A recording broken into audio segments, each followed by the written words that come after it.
Morning and welcome to day 4. Welcome to Entrepreneurship Day. If you're looking for the JPMorgan Chase Indianapolis Small Business Ecosystem Assessment panel, you're in the right space. For those I have not met, my name is Tamara Cypress. I am the CSR lead for Black Onyx Management, and I'm happy to serve as our moderator today for this really important discussion. And I'm going to have my fantastic panelists introduce themselves in just a second. But I just wanted to really set us up for what we're going to talk about and how we're going to spend our time today. If you didn't know, there was some excellent work happening with Next Street, Common Future, and JPMorgan Chase on this small business ecosystem. And if you're not aware of it, don't worry.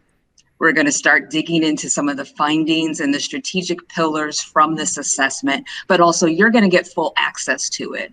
So the value of being part of this conversation is to really dig into some of those pieces and then just know that this is the beginning.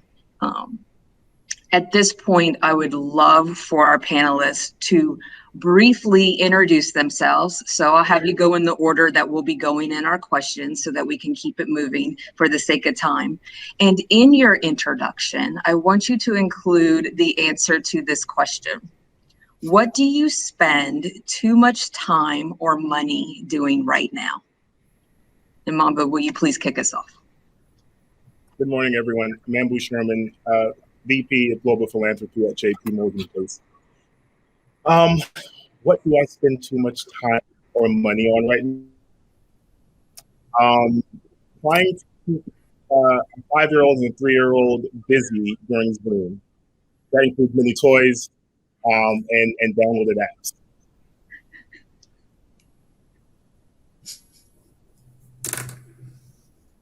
Starla? Hi, good morning. I'm Starla Hart, and I am the Director of Community Initiatives for 16 Tech Community Corporation. And I probably spend too much time and money eating. It's a necessity, but I'm kind of a foodie, so probably too much on food and drinks. Sarah? Good morning. My name is Sarah McInnes, and I serve as the Director of Business Coaching Services for Business Ownership Initiative, which is the Indy Chamber's lead support entity for small business development. The thing that I spend too much time on, I wouldn't call it too much time because I enjoy it. Too much implies that it's a bad thing, but it's a good thing. Re-entering from a very quiet year into engaging my kids in activities with friends and sports and watching them be able to be social and grow again is fantastic. Angela? Good morning. I am Angela Smith-Jones. I'm the Vice President of Diversity and Inclusion at Health and Hospital Corporation. Thank you for having me. And I spend too much time, I'm kind of like Starla, on meal planning and cooking and drive-through for my 2 teenage kids who literally have endless stomachs. Love it. And last but not least, Joy. Good morning, everybody. I'm Joy Mason, President and founder of Optimus Business Solutions. And I spend a lot of time, I wouldn't say it's too much time, just thinking about my 2 adult sons. They are 2 Black males who are out here in the world. And I just want to make sure that they are happy, successful, and safe. So I think about them a lot. The other thing I probably spend too much time on, and that is the details of everything. It is a blessing and it is a curse. But that's what I spend too much time on, the details. I love you, Joy, and we're not cut from the same cloth because I'm way up here thinking about the big picture and I don't even see any of the details. So we need everyone, you and me, in this panel. I'll just chime in real quickly. I'm slightly embarrassed how much time I have spent watching Netflix, but that's definitely something that hopefully will change as this beautiful weather continues. I'll get out of my basement and stop looking at Netflix. Okay, now that we broke the ice and we all know each other, let's break down some of the themes of this assessment. We'd like to spend our time talking about three key areas. We're going to talk about money, which is really about access to capital. We're going to talk about people, which is kind of like this customer piece, resiliency and recovery. And then we're going to talk about services or resources. What is this equitable access or network look like? So I'm going to have our friends at InnoPower queue up our first poll question. And as they queue it up, I will say it to you, give you about 20 seconds. We want to make sure that there's some engagement here. How much additional income could be added if we remove systemic barriers facing minority-owned entrepreneurs? So kind of wear your US hat. How much additional income could be added by removing systemic barriers? And the answers are 200 billion, 300 billion, 29 billion, 199 million, or 1 trillion. Just a little bit of fun so we can get a concept of how much money is in systemic racism.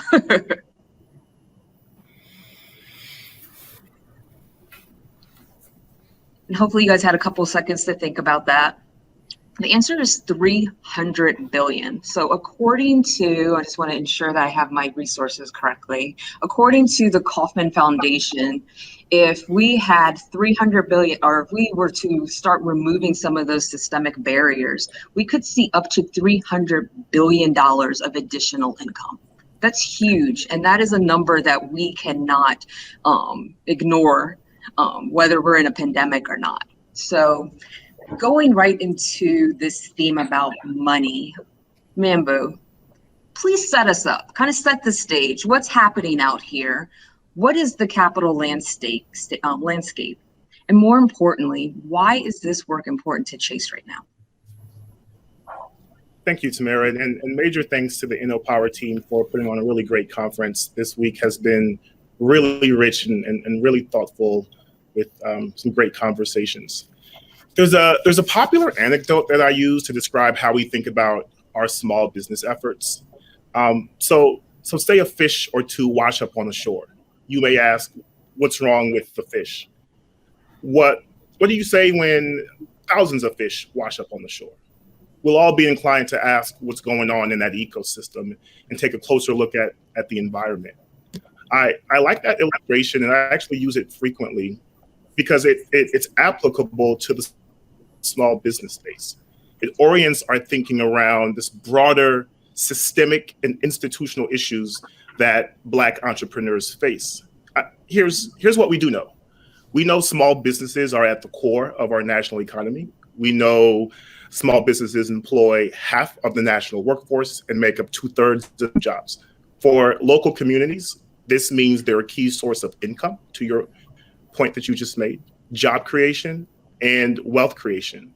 And despite that critical role, Black entrepreneurs specifically still face institutional and systemic barriers to accessing capital. In Indianapolis alone, there are fewer than 40 equity investments in the city that were made. Between 2012 and 2017, the supply of debt capital in the market grew by less than 1%. So you're seeing these issues, and these stats aren't just reflective of what's happening to Black entrepreneurs. They're reflective of what's happening to minority entrepreneurs across the board. And it's not that Black entrepreneurs don't have viable businesses or lack good ideas. It's a reflection of the ecosystem.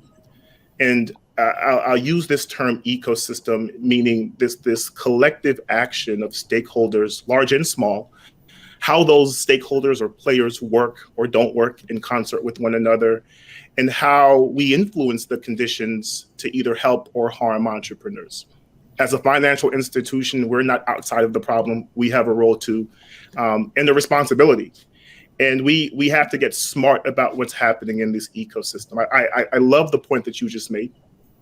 If people of color built businesses at the same rate as white Americans, we would see 9 million more jobs, 300 billion in additional income. So this isn't about charity. It just makes economic sense.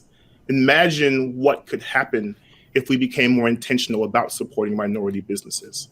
And that's what JPMorgan Chase has committed to through a host of different initiatives and programs.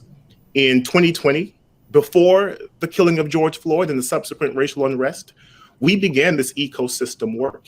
JPMorgan Chase, along with national firms Next Street and Common Future, partnered with local small business leaders in Indianapolis to assess barriers facing minority entrepreneurs. Some of the stats I mentioned earlier were part of that report. But to address these long-standing barriers, we need to get smarter about the ecosystem. We need to take a multi-pronged, multifaceted approach. And ultimately, that's what this work is about.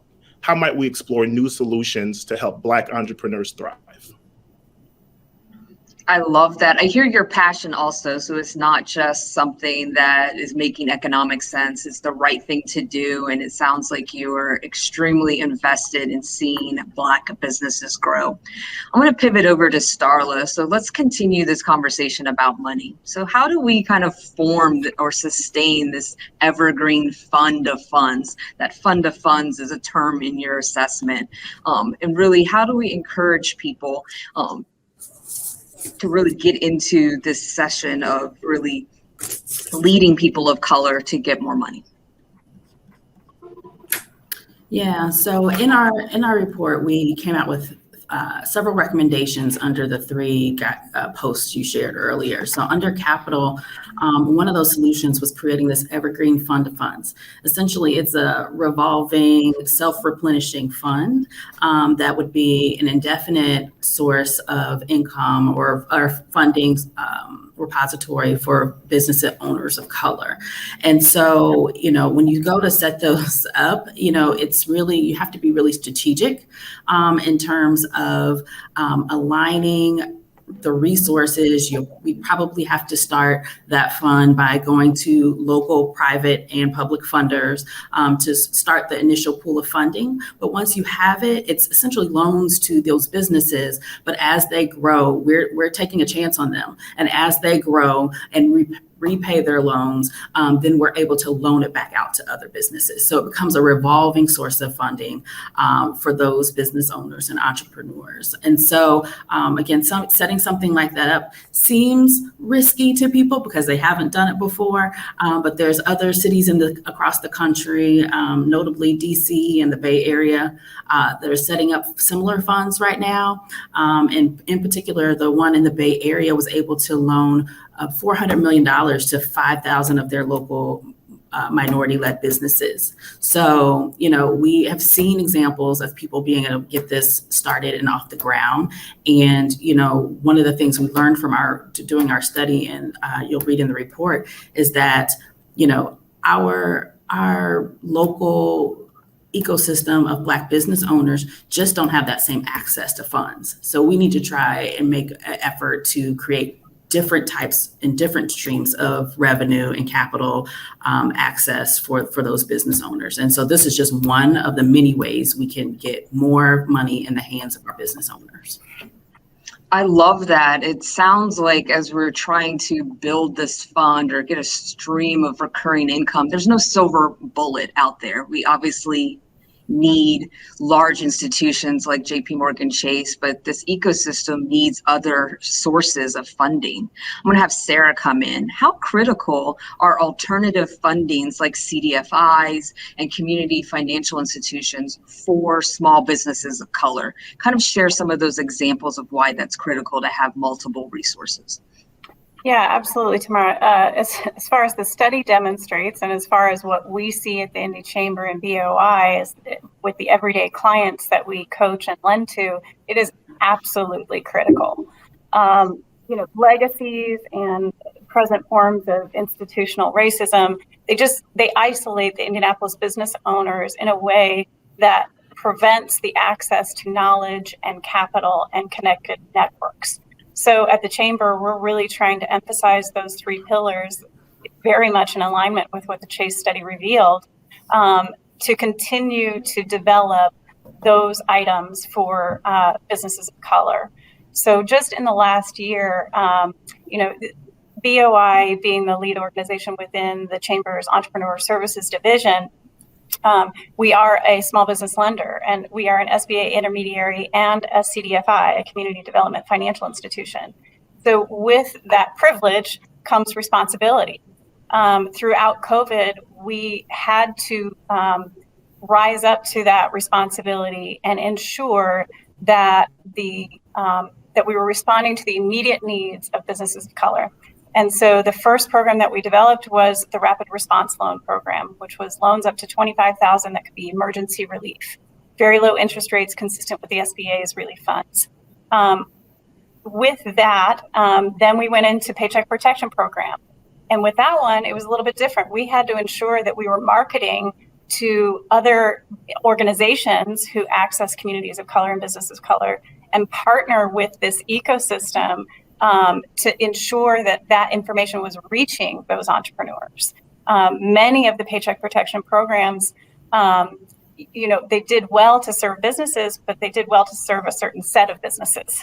And so we wanted to make sure that we were doing it differently and using our Indianapolis connections with community centers, LEDO's Office of Minority Business Development, KEPRA, LISC, Mid-States, all of those organizations that could help us get the information out.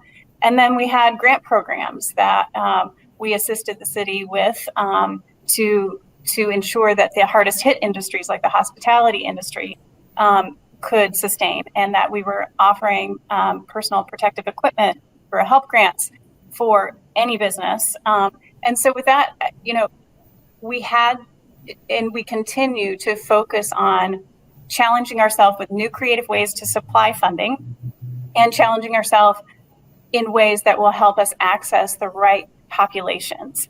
I'm happy to report and grateful that I was a part of this chamber initiative where, if I can just run down some stats, and I'm going to read off my notes here because I want to make sure I get it right.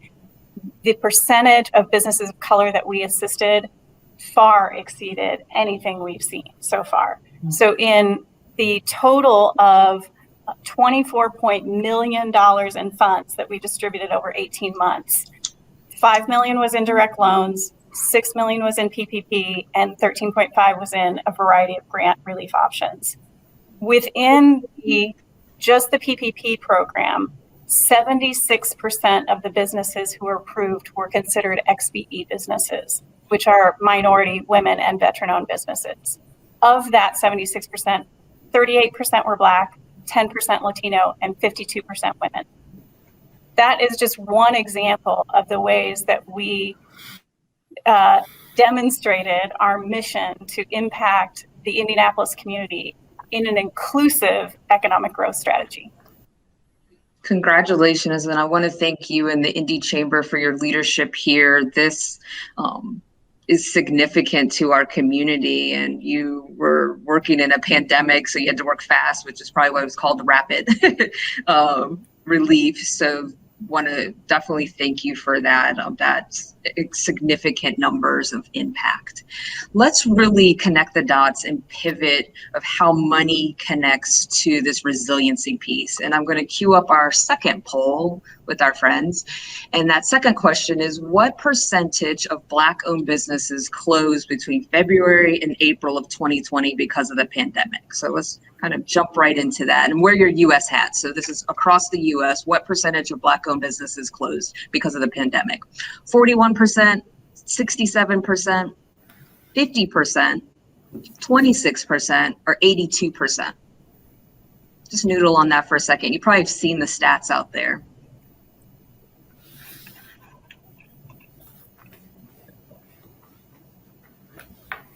So according to the Stafford Institute of Economic Policy, over 41% of Black-owned businesses were permanently closed between February and April of 2020 because of the pandemic.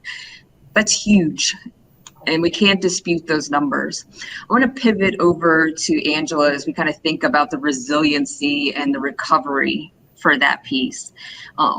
As these small businesses recover, and really want to rebuild post-COVID, what preparations or emergency resources can institutions, big or small, start working on right now? Thank you for that question, Tamara. Really, at the end of the day, and I'm glad we've kind of already highlighted the disparities in the historical and institutional racism that has existed in our country. So really what I'm going to say is based upon how do we really address that to get us on a better level playing field. At the end of the day, and our report shows this when you're able to read it, capital and access to capital, and therefore financial stability, is the greatest component that is missing for Black and Brown owned companies. So one of the critical things that especially financial institutions can do is, one, put aside dollars for the small and medium companies that are in even a scale-up phase. Be more creative in how loans are dispersed. A part of that is doing financial literacy for business owners, teaching business owners, hey, this is how you are able to start and fund yourself. Here are opportunities to partner with financial institutions in order for you to get the appropriate loans. And here are things that are required and not required. Some of that also goes into policy that the financial institutions have, but also being very practical. Another key component is like a mentor protege system. So very often we're the first generation that is starting our company, and we don't have those key legacies, right, that have already had whatever kind of company, an accounting company, a law firm, or something like that. So what is going to be critical is having a type of a partnership with another successful business owner in that same space who can kind of show you early on, here are some of the pitfalls that I experienced that I don't want you to experience. So kind of a roadmap to make it a better and easier path for them to grow and stabilize their companies. In addition, community engagement to resources. So what supports my company, especially back office, right? If you're a sole proprietor, you're the HR exec, you're the business development exec, you're over operations, you're over emails. Like, there's not enough time. I know Joy gets it. It's like, there's not enough time in the day. We need God to give us an extra day or a couple of hours each day. And so to have a resource where you can go, this is where I go to get coaching. Here's a pool where they're going to provide additional support for receiving emails, responding emails. I know from my time when I was deputy mayor, when you send out bids, very often XBEs don't even see the bid opportunity to respond by email until after the window is closed. Because again, they're also doing cleanup after hours, everything, every hat that CEO is wearing as a sole proprietor. So I think that lens shift and those support mechanisms will be able to shore us up. So as we're coming out of COVID, we can actually be healthier, and God forbid, but any other economic or financial crisis that comes in our country, that it will also ensure that we'll be able to be resilient and make it through those times and even grow. So I hope that's helpful. Absolutely. And then let's just go ahead and bring our business owner into the conversation. So Joy, are some of these things like resonating with you as a business owner? What are you looking for personally to help really sustain or grow your business? Tamara, before I answer that question, back to what Angela was saying, yes, yes, yes, and yes. Everything she mentioned about wearing all these hats, and between doing your marketing, you're doing some of your financing, your financial management, you're trying to address emails, do your own business development. And as a entrepreneur who's starting out, you're doing all that yourself in the beginning.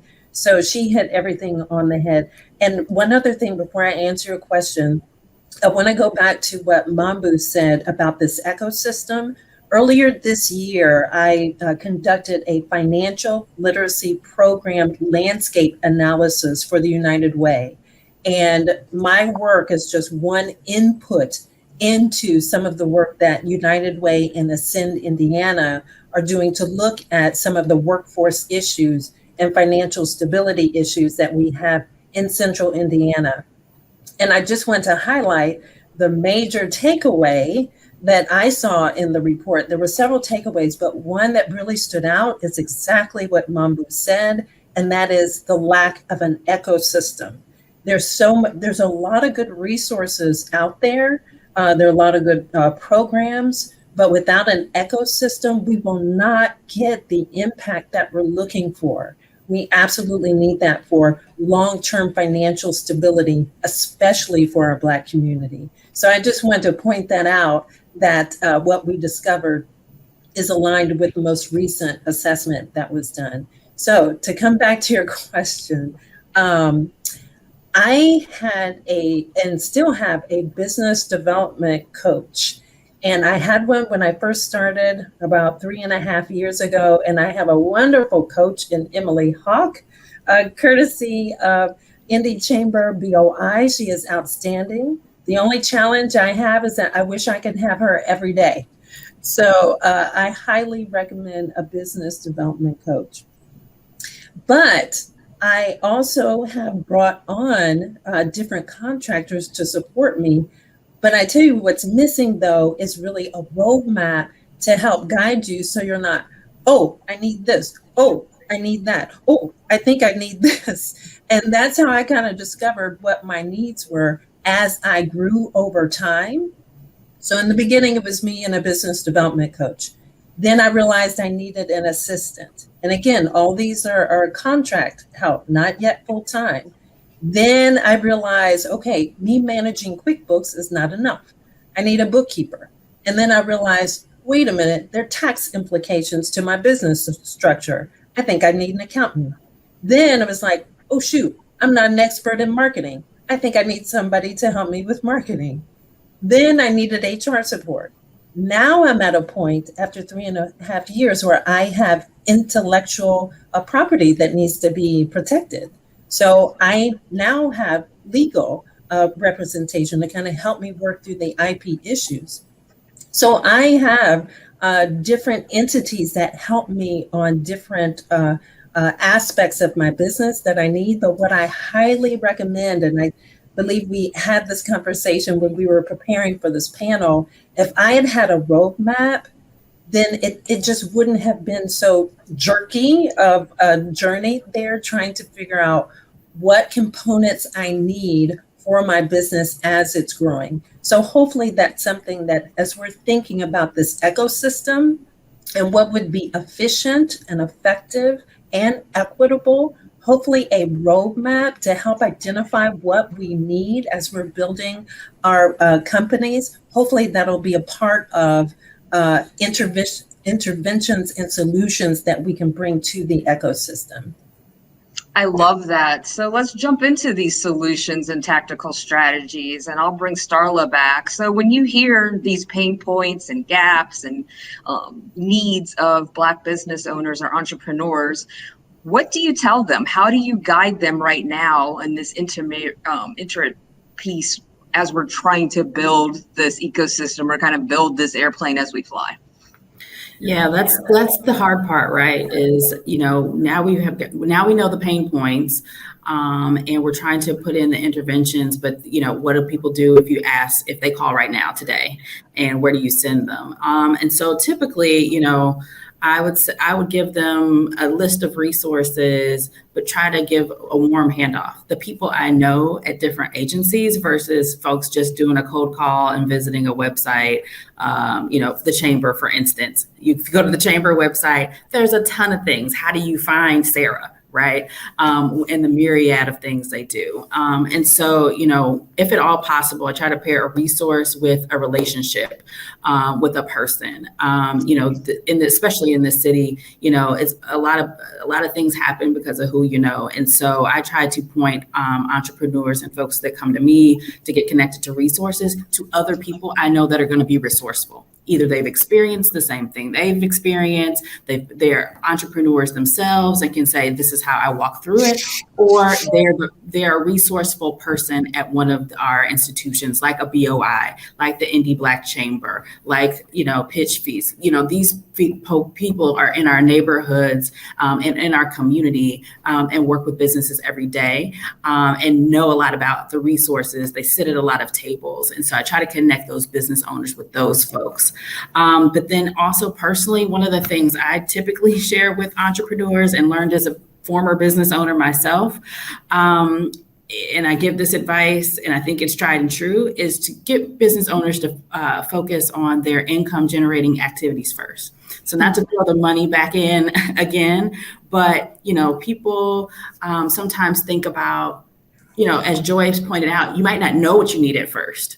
And so what I try to get folks to think about is not all the things they could be doing that can, would be make for things to be prettier or et cetera. But, get to the meat of it. Like, what is income generating for your business? What are you in the business to do? And zero in on the people and the resources that can help you do that best.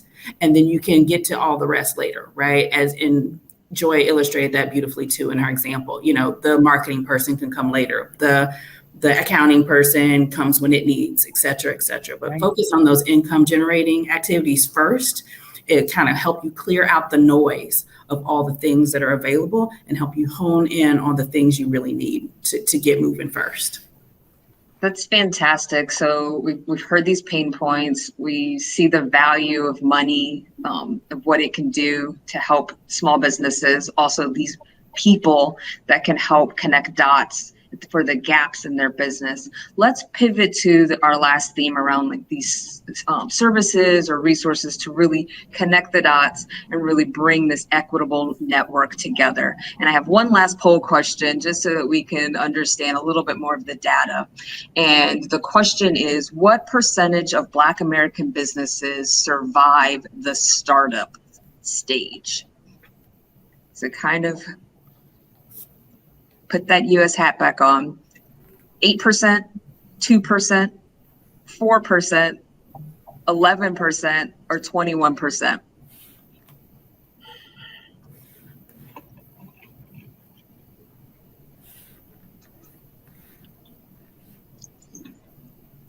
And it is a McKinsey study that recently shared that although we might have over 20% or 30% African-American population, only 4% of these startup businesses are surviving.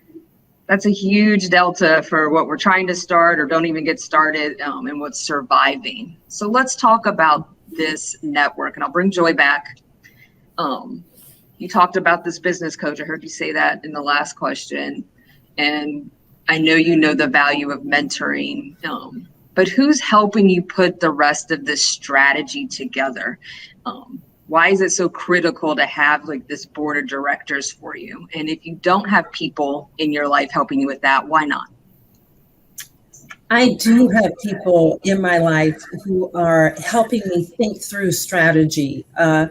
If you don't have others that you can turn to and just share your thoughts about where you're trying to take the business, then it gets all stuck up here, right? And then all you hear is yourself. And you need different voices and different perspectives. I think it's absolutely essential. And for some reason, we may have this myth that you need one mentor. And I totally disagree with that, because every individual, every mentor will come from a position of their own experiences and what they have been through, their own skill sets, their opinions and beliefs of where they think you should take your organization. So I recommend that you have multiple mentors. So I'll take this time to give a shout out to Jimmy McMillan. I think Tic Tac, I think he is awesome. And I know he has been in the community mentoring, dropping nuggets of wisdom, supporting, been in the background for many of us. So he is a mentor that has been available for me when I need to pick up the phone and ask a question and get his thoughts. And then also Daryl Mason has been a consultant for over 30 years out there, and he just has so much wisdom. And he is the reason why I think my proposals and the structure of my proposals are so robust. They are thorough, they are strong, and have really contributed to me getting some very strong clients. It's because of Daryl and his willingness to share and say, here, take what makes sense and kind of walk me through how he has structured some things.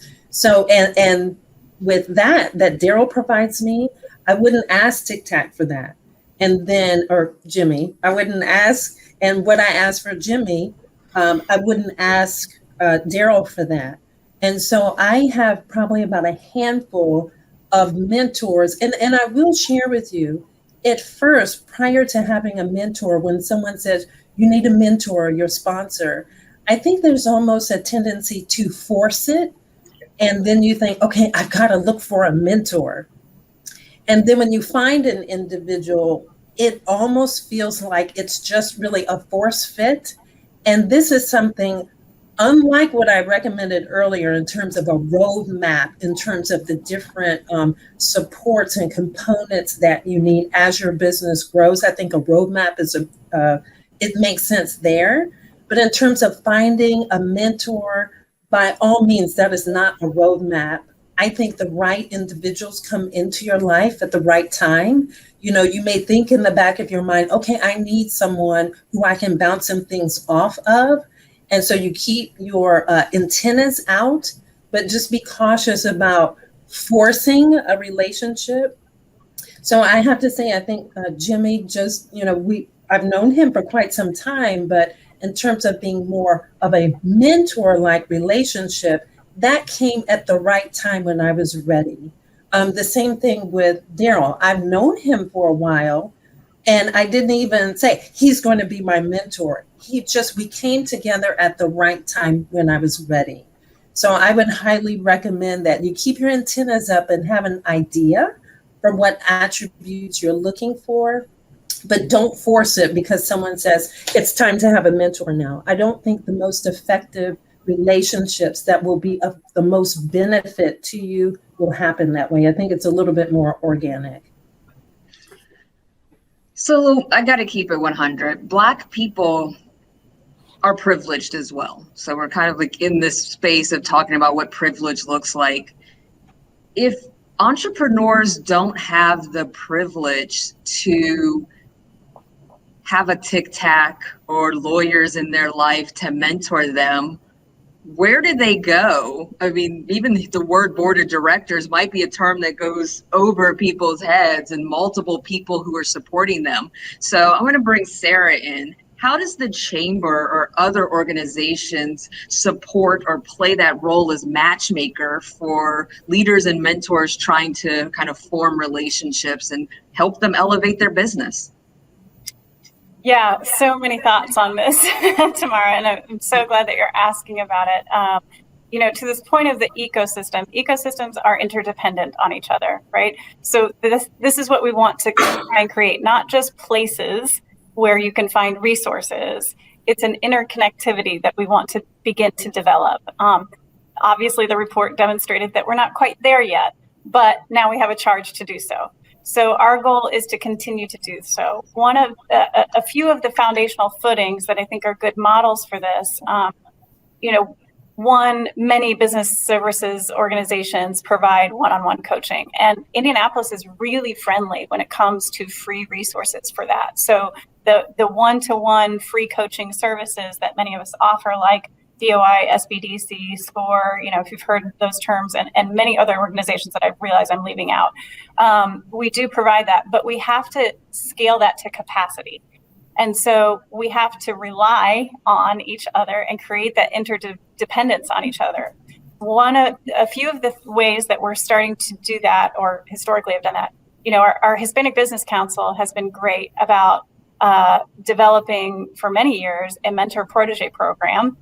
a lot like what Joy and Starla talked about, is getting them connected with other business owners who have been there before and have developed successful companies. We have also just recently, through this COVID experience, really gotten outside of the box and have begun partnering with the world of academia. So a combination of academia and economic development, combining our resources to say, how can we help exponentially grow the coaching part or the training part of what we do? Because the one-on-one, which is one coach, one person, 1 hour, is not scalable. And we can't reach the entrepreneurs we want to reach with that model. So we're doing our own scaling. And in particular, I want to give credit to IU Kelley School of Business has been our partner since the beginning with helping us with our Rapid Response Hub, which was answering over 500 questions of immediate need. They have then, since that partnership and over 160 virtual town halls during that time, in combination with the chamber, they've since said, hey, this has worked so well. We need to figure out a better way to reach minority businesses. And so we are in the process of piloting a program called Enterprise Core, where we're able to take the resources that are the backing of the IU Kelley School, whether it's faculty, alumni, staff, student teams, student MBA teams, and assign them to businesses for a period of time to help them grow. So we're super excited about kind of these new creative ways of combining departments of our ecosystem in ways that can reach more entrepreneurs and hopefully develop that roadmap. Part of what Joy was talking about is that roadmap. It's hard to design a roadmap when we're just placing people at organizations. We have to develop that ecosystem so that there's a path forward. And a lot of that is just determining the business needs, developing a critical assessment on those needs and being able to direct them in the right way. And then serving as air traffic controllers in a way, being able to kind of send them to the right places at the right time and then reassess because businesses change and grow. So continual check-ins, air traffic controlling, getting them connected into those larger networks that maybe they wouldn't have the opportunity to do if they had not plugged in. So that's how the chamber is trying to support that. I love it. And it sounds like there's a call to action here. So, I mean, if one-to-one is not scalable, there's hundreds of people and businesses that are part of this conference over the past week. That if you don't have cash, maybe you have time. So we need to think about that network of being a better matchmaker for these businesses. I'm going to have Angela come close out this theme as we kind of try to connect the dots of what this equitable access looks like before we go into live questions. And there's a huge piece about transparency and accountability that's going to need to be addressed here. So we can plug in as much money and as many people can raise their hand and say, yeah, I want to mentor someone. But also, where does accountability and transparency come from? Like, is this a public policy piece? Is this a system-wide system that needs to be put together? Like, where does this role come together so that we can be more transparent? Thanks for that question. I would say that actually, and this is in our report that has been released, really what we need is like an organization that can be the oversight, of this entire process, right? So they would be the that organization X would be the accountability factor. So a place where infrastructure was created, digital infrastructure, to have a resource where you could figure out these are the steps or the people, the opportunities, the resources to which you could connect.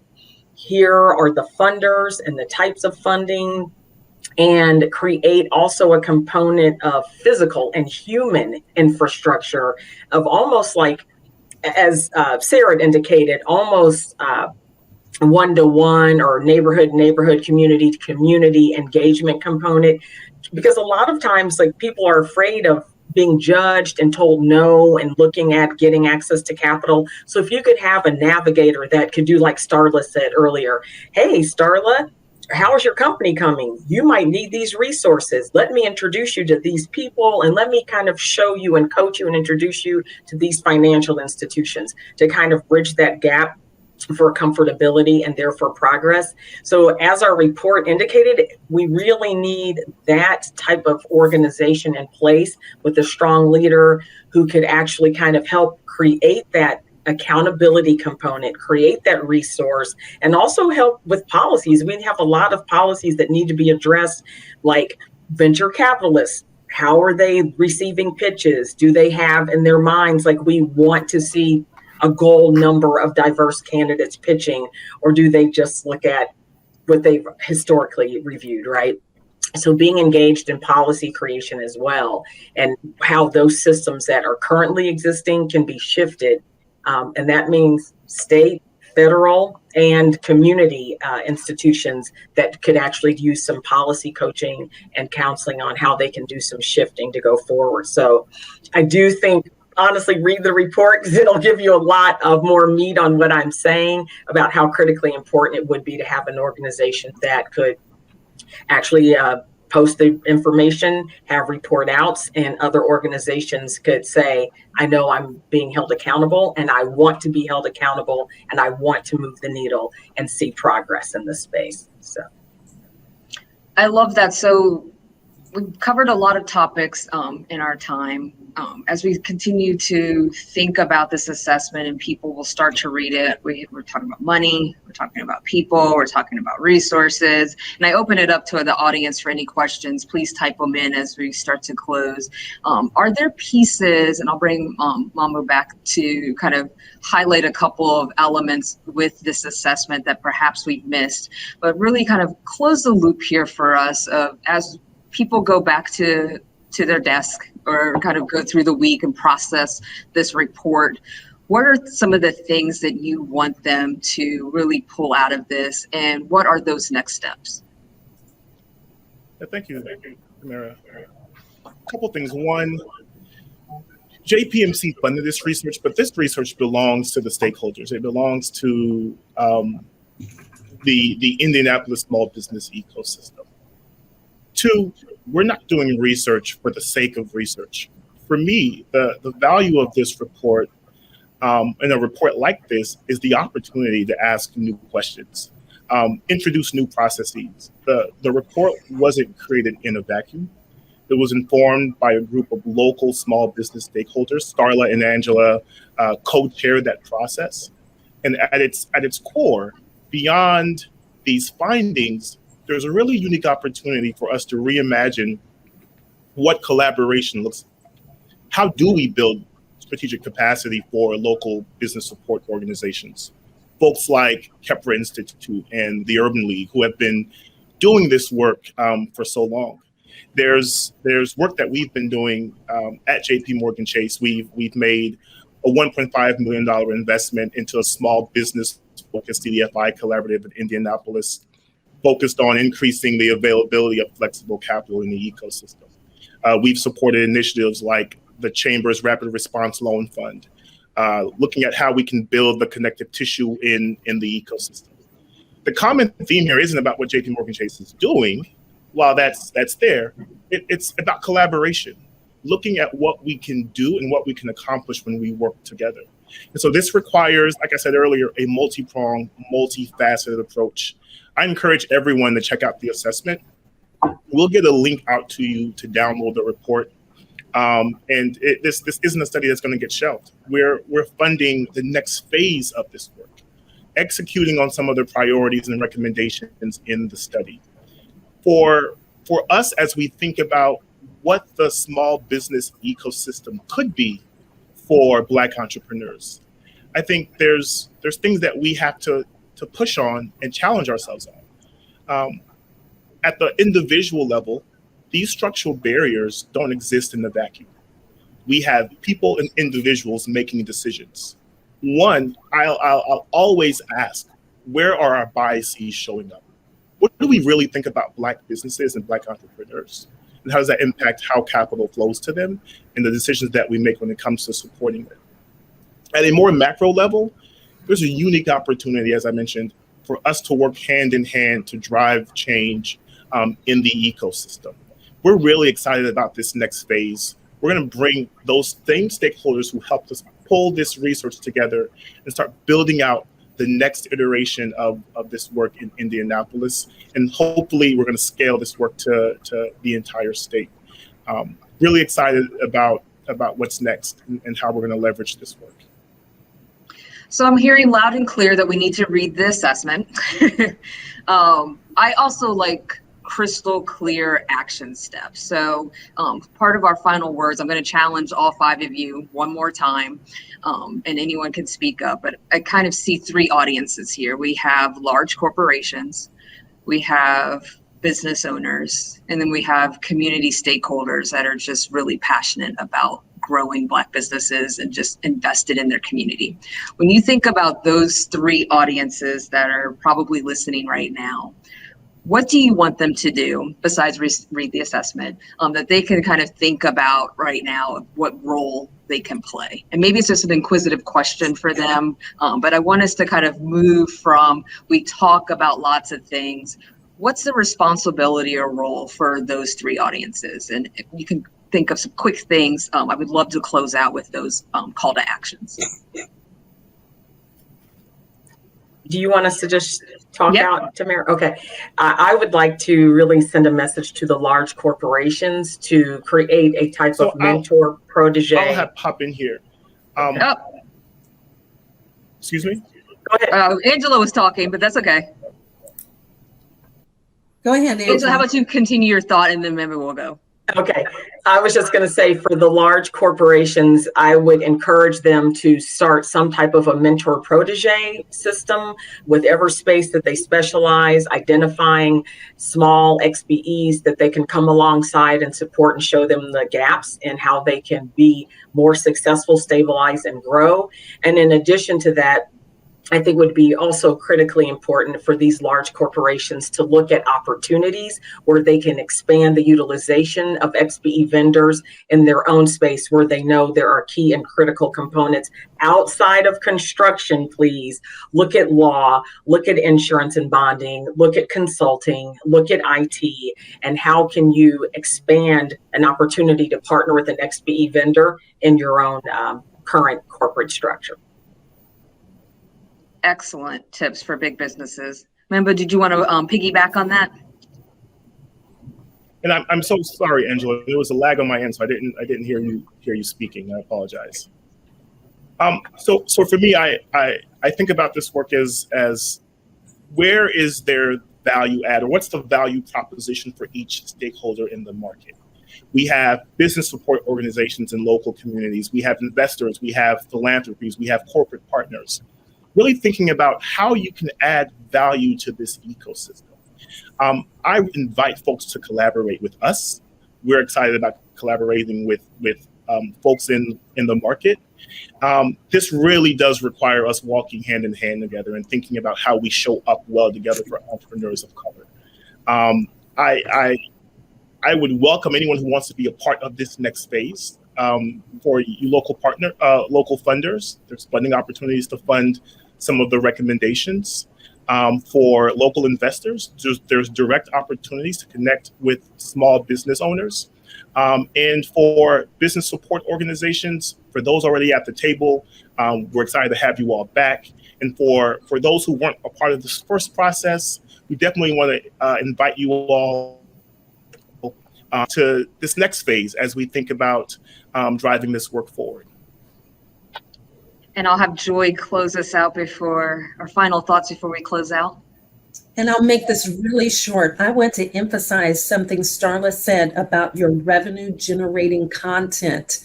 I know so many times we talk about businesses need capital. While that is true, I want to see our Black small businesses get your content strong.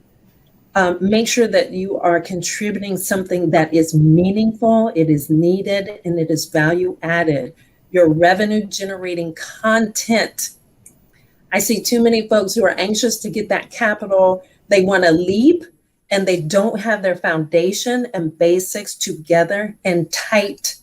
And so I would just highly recommend look at that content and get it tight and reach for the resources that can help you with strong content, because that will be your unique value proposition.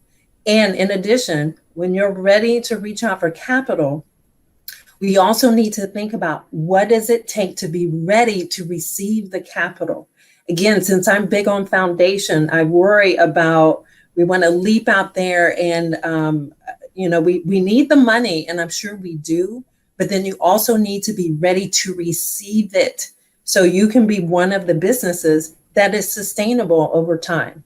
So I just want to add that little bit there. Thank you.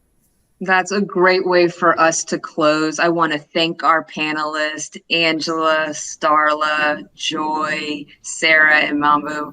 We had an excellent conversation about the small business ecosystem. I really implore you guys to read the report and also think about where you can play a role if you have money, if you are a resource with a great network, or you have those other resources beyond cutting checks that can help support grow Black businesses. Enjoy the rest of the session. Thank you. Thank you.